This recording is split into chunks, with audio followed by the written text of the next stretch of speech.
I want to start this video off by saying I think there's only 5 or 6 NBA players right now that are #1 options on their teams that can carry their team to the finals, can carry their team really far regardless of the supporting cast that he has around them. There's only a few of those players, and only a few teams get lucky enough to have a player like that on their team.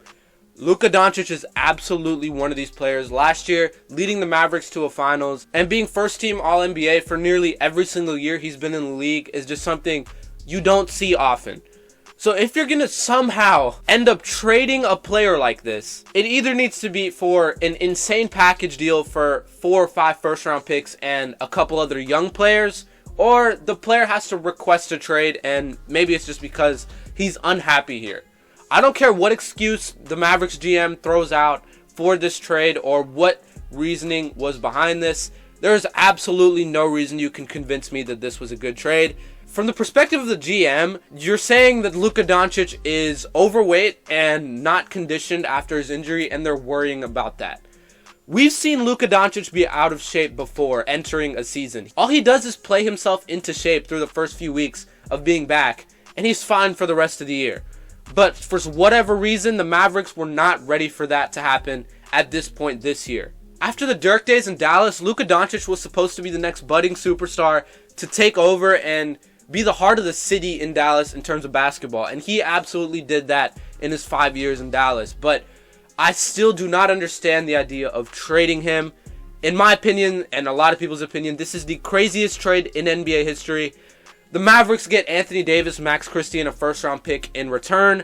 So I guess you're setting yourself up for future success. But Luka Doncic in 2029 wouldn't have even been 30 years old, and probably will be miles better than that first-round pick in 2029 could ever be.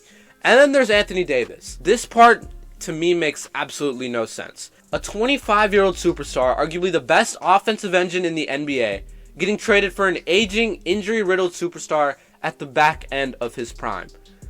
The Mavericks somehow fumbled a generational talent and got absolutely no future in return. I think Nico Harrison and Jerry Jones are fighting for the worst GM in the entire world of sports, and they're both Dallas GMs, which absolutely sucks. Sometimes you just gotta see past some of the little stuff. Like, yeah, they were saying he's overweight. Yeah, that's obviously not ideal.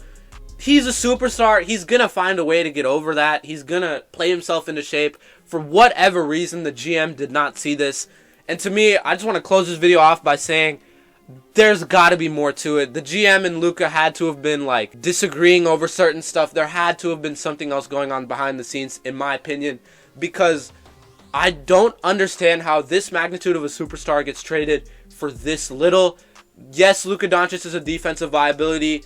If you think defense wins championships, then I guess you can somewhat reason this trade, but there's still levels to that. AD is a depoy candidate, but you're going to need offense, and an offensive engine is much harder to find than a very good defensive center. Just about every center in the NBA can play good defense nowadays, but to find an offensive engine like Luka Doncic, who is a top 3 offensive player in the league, arguably #1, getting rid of him like he's easy to find, or you could just find him in the 2029 draft, that makes absolutely no sense to me. This trade will never make sense to me unless there's some sort of reasoning behind the scenes. But Luka didn't request this trade. Luka wasn't informed of this trade. AD and LeBron weren't informed of this trade. And to me, this is one of the craziest things that has ever happened in NBA history. We'll see where both of these teams go from here. As for the Lakers, getting a guy like Luka, once again 25 years old, after LeBron goes, they have another superstar in LA.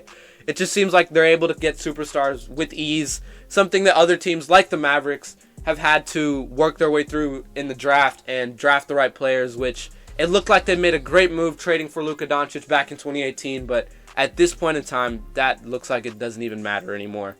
But that's going to do it for this video. We'll have more coming out about this trade through the rest of the week, so maybe you'll see another video from me talking about this. But as a Mavericks fan, this is just frustrating. I've been trying to find out why this would even make sense for the Mavericks, and I just haven't been able to figure it out. Luka and AD are not winning a championship unless the supporting cast is elite. That's just the way I see it, but I hope you all enjoyed this video. If you did enjoy, hit the like button and subscribe to the channel. If you're a Mavericks fan like me or a Lakers fan, let me know in the comments what you think of this trade, or if you're just a fan in general. let me know. But that's going to do it. Hope you all enjoyed. I'll see you all in the next video.